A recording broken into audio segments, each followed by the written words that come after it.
Bismillahirrahmanirrahim. Assalamualaikum warahmatullahi wabarakatuh. Bismillah, alhamdulillah, wala hawla wala quwata illa billah, amma ba'd. Selamat siang Bapak dosen. Pada kesempatan kali ini saya akan mempresentasikan tentang sistem kesenian Cirebon yang kedua, yaitu tari topeng, tari sintren, tari brai, dan tari ronggeng Bugis yang berasal dari daerah Cirebon. Baik, untuk yang pertama yaitu tari topeng khas Cirebon.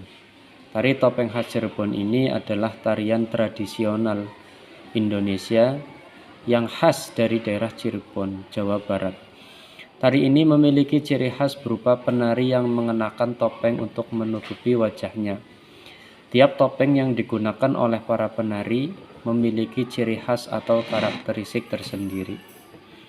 Adapun fungsi dari tarian topeng Cirebon ini diantaranya adalah yang pertama, tari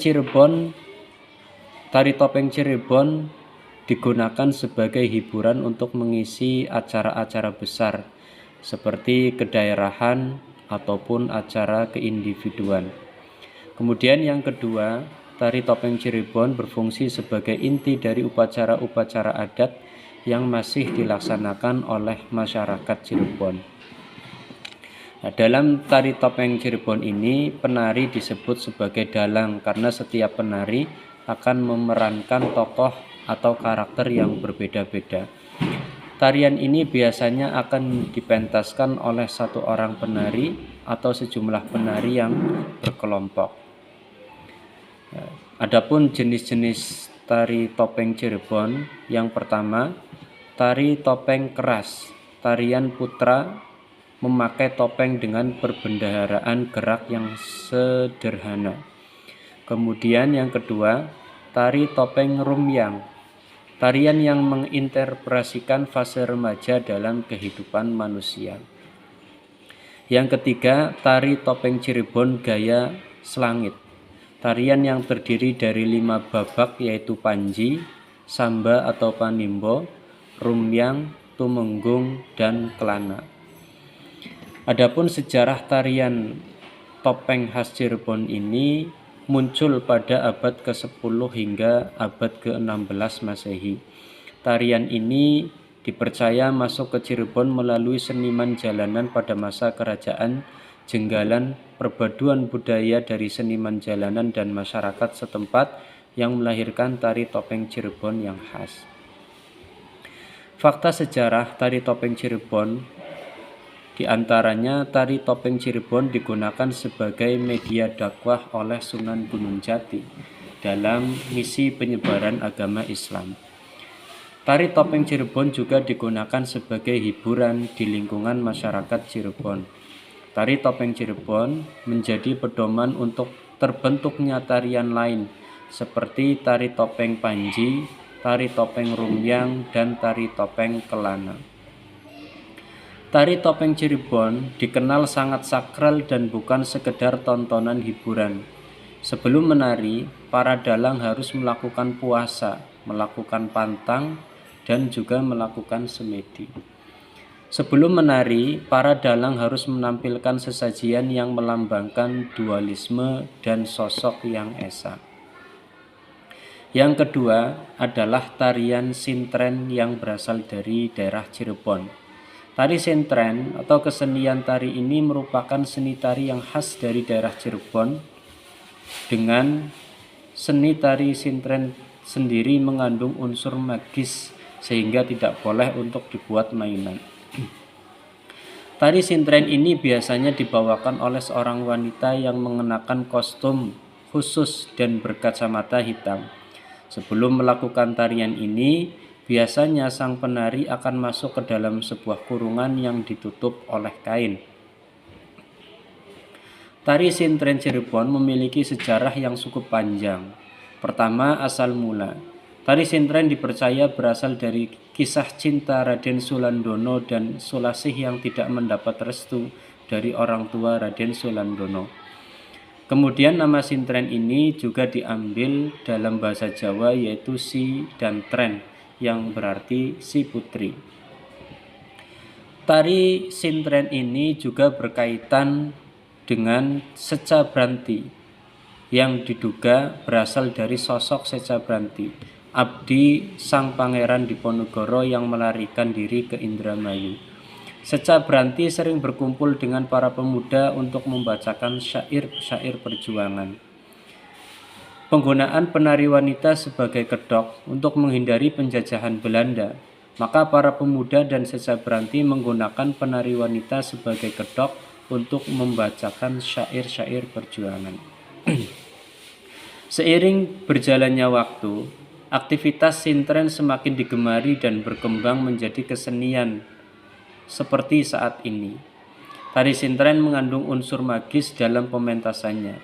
Dipercaya bahwa penari sintren memiliki kemampuan khusus untuk berkomunikasi dengan dunia alam gaib.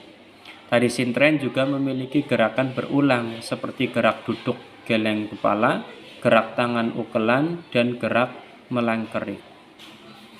Kemudian alat musik yang digunakan dalam seni sintren terbuat dari tembikar atau gembyung dan kipas yang terbuat dari bambu. Adapun ciri khas dari sintren Cirebon ini adalah dalam alat musiknya yang menggunakan gamelan, kendang, rebab, dan gong. Kemudian lagunya digunakan seperti doa-doa, mantra, atau syair-syair spiritual. Kemudian dalam unsur magisnya digunakan untuk pemanggilan roh atau dewa. Dalam sisi kostum, penari sintren menggunakan kostum khas yang terdiri dari baju tanpa lengan, kain jarit, celana cinde, selendang, dan ikat pinggang. Dalam aksesorisnya juga mengenakan seperti sabuk, sampur, dan kaos kaki hitam atau putih. Terus kemudian penari sintren juga mengenakan kacamata hitam yang menyimbolkan bahwa dunia penuh dengan kegelapan. Dalam sisi gerakannya, sintren memiliki gerakan yang khas seperti duduk geleng kepala, ukelan, dan malangkerik. Gerakan berulang ini berkaitan dengan kepercayaan bahwa yang menari adalah roh dalam tubuh penari. Yang ketiga, kesenian Brai Cirebon.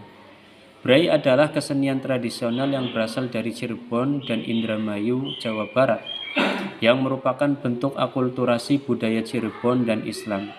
Kesenian ini merupakan salah satu warisan budaya leluhur yang ditetapkan sebagai warisan budaya tak benda pada tahun 2023. Brai Cirebon memiliki sejarah yang berasal dari Muara Jati, Cirebon pada tahun 1420 Masehi.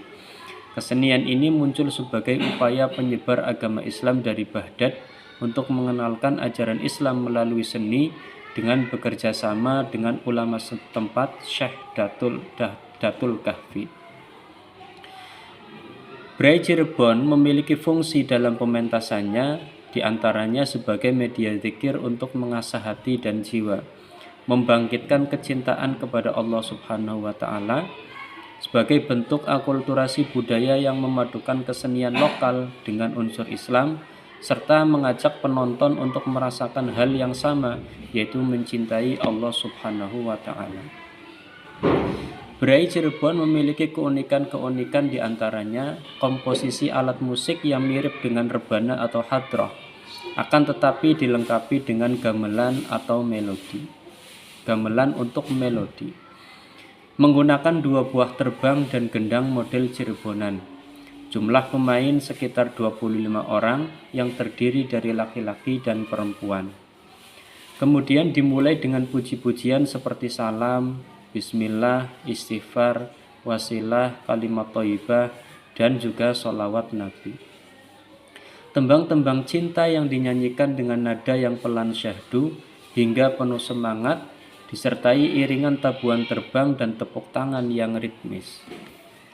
Yang terakhir adalah kesenian ronggeng Bugis dari Cirebon. Ronggeng Bugis adalah kesenian tari khas Cirebon yang menggambarkan kewaspadaan prajurit dalam memata-matai musuh. Tarian ini ditampilkan oleh kaum laki-laki yang berdandan seperti perempuan dan memiliki unsur humoris. Ronggeng Bugis Cirebon memiliki sejarah, diantaranya asal-usulnya yang muncul pada masa pemerintahan Sunan Gunung Jati sekitar tahun 1482. Tujuannya adalah sebagai samaran untuk memata-matai musuh, yaitu Kerajaan Pajajaran di Pakuan, Bogor. Ronggeng Bugis dipercaya berkembang pada masa berdirinya Kerajaan Cirebon oleh Sunan Gunung Jati pada 1486. Sunan Gunung Jati merestui kesenian ini setelah melihat jasa pemuda keturunan Bugis.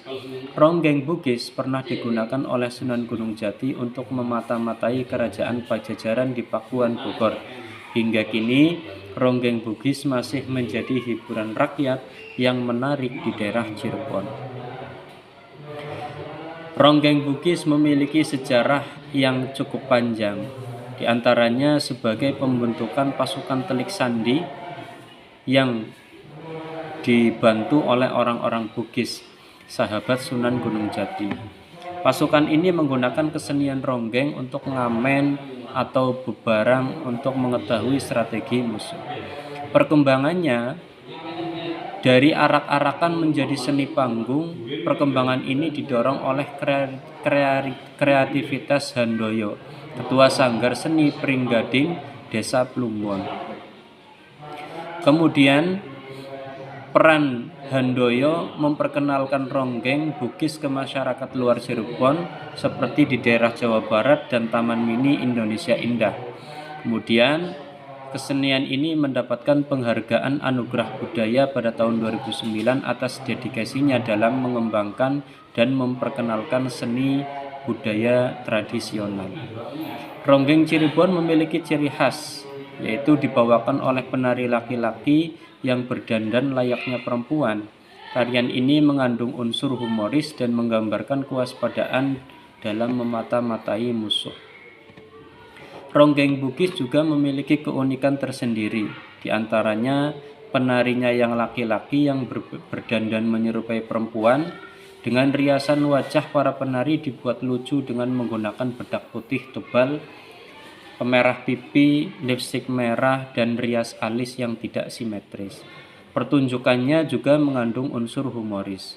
Gerakannya yang beritmik, pelan dan gemulai. Penari Telik Sandi bisa dilakukan oleh minimal 4 orang bahkan sampai belasan orang. Dan setiap penari bisa melakukan improvisasi gerak sesuai dengan gaya masing-masing. Tarian Ronggeng Bugis Cirebon memiliki fungsi diantaranya sebagai hiburan rakyat yang menarik dan perlu dilestarikan. Selain itu, tari ini juga memiliki fungsi lain, yaitu samaran untuk memata-matai musuh. Ungkapan kewaspadaan dalam memata-matai musuh, seni keraton yang direstui oleh Sunan Gunung Jati, dan tari ronggeng yang ditarikan oleh laki-laki dengan tema tari yang diungkapkan melalui gerak dan ekspresi. Demikian presentasi makalah Cirebon Studies tentang kesenian Cirebon yang kedua, yaitu tari topeng, Brai Cirebon, dan lain sebagainya. Sekian dari saya. Wassalamualaikum warahmatullahi wabarakatuh.